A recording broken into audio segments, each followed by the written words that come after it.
One thing I like about these is that it sort of makes a more functional instrument in this range of an archtop guitar. You know, with archtop guitars, either you have like the old guitars that were made in the 60s that are usually plywood tops, and they're not something that you can take on stage and you can plug in and play with the band and get a good sound out of it. And then after that, then you jump up to $10,000 and $20,000 custom-made archtop guitars, and there's not really anything in that, you know, player's price range. Yeah. Where you can, you know, have something that you can plug in, you can adjust the truss rod, you can get it to play very well in tune up and down the neck. And this, I think, will be really useful for a lot of people that need an instrument like that, but maybe, you know, they don't have the $10,000 to spend on an old L5 or an old Epiphone Emperor from the 40s or 50s. Exactly.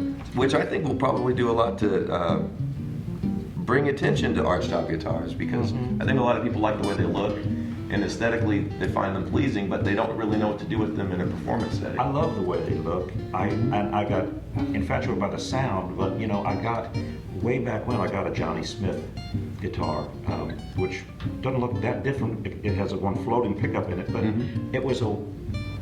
it's just kind of a one-trick pony, and so many. I mean, it's a great trick. Yeah. But it's that muted, dark sound that you associate with most archtop F-holes, that Herb Ellis, you know, that Freddie Green, that muted sound. Well, Freddie Green's not muted, I guess, but this, I love the pickup that brings out the acoustic properties in this thing, and it's kind of like it's its own a thing. hybrid. Yeah, its own thing it's somewhere in the middle where it's can play like acoustic guitar, singer-songwriter kind of songs on it. Besides the right, you Mickey Baker line one.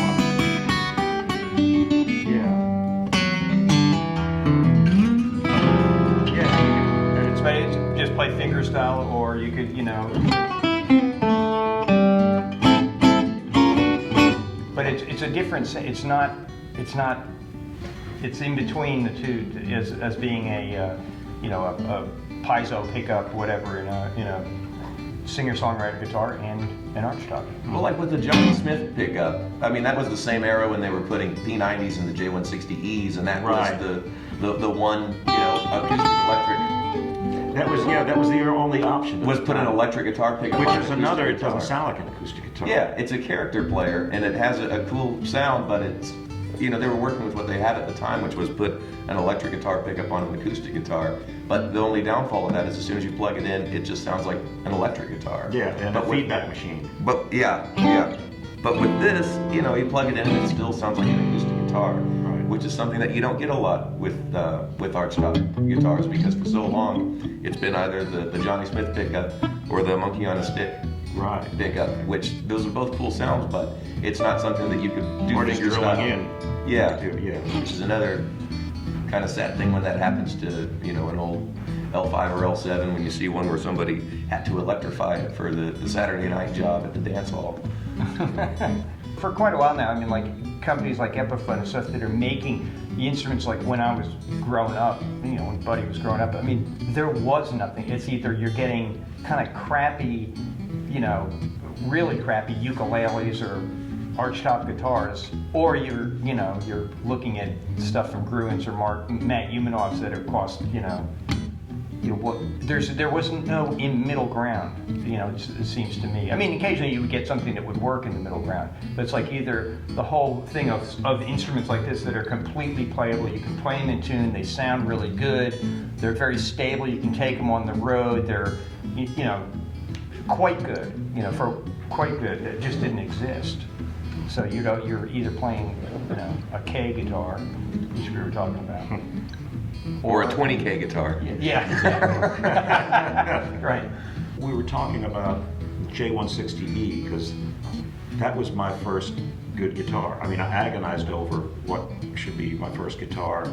saving up money for, and I was playing with little local bluegrass bands and little rock, so this will be the perfect instrument for both. I could keep doing it, just with the research I did, and I got a J. And I saw the Beatles use it in Hard Day's Night, not knowing, of course, that they weren't really playing there live, that they were playing along with pre-records, and got it, and it was horrible, and I hated the Beatles after that. And I couldn't. It wasn't loud enough to play with the bluegrass guys, and every time I turned it up to play a solo, it would feedback. So that's been a, you look for that ever since the in an acoustic guitar, something that amplifies well, and covers and has the range. It doesn't sound like an electric guitar.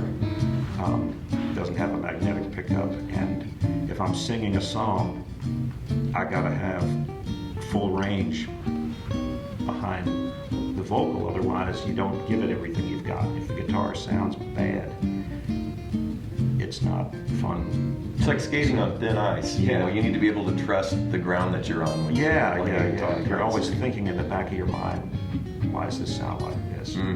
So while you're, trying to tell a story. Well, the main context that I would find for this would be when you need to play an archtop guitar and there's a drummer involved, or loud instruments on stage, where because I've got a really nice old L5 at home that sometimes you wouldn't be able to hear it on stage if you had a drummer, or if you had to sit next to a guy with a twin reverb amplifier turned up halfway. There's no possible way that guitar would project and that you'd be able to hear it in the mix where a rhythm guitar needs to be. The nice thing with this is that it's not meant to compete with an L5, Right. It's not meant to do acoustically quite what an L5 will do. It sounds very nice acoustically, but the real strength to this is that it's got a really good pickup in it, which you can plug it in and you can, play to 10,000 people if you need, and they're going to hear every note, which is, I don't think there's any other archtop guitar that's being produced today or has been produced in the past that comes factory ready with a pickup quite like that. Yeah. And it's got the controls in the F hole so you can adjust the volume and the tone, and the battery's easy to access, so you can change it on stage on the fly. It's really a working musician's archtop guitar, which that hasn't been considered for a long time, because for a long time working musicians didn't use archtop guitars. They got away from it after the folk boom and the rock and roll boom happened. Yes. But players are kind of starting to go back to that. Guys like David Rawlings playing archtop guitars and finding new voices for them. Yeah. Not just playing them like Freddie Green. That's exactly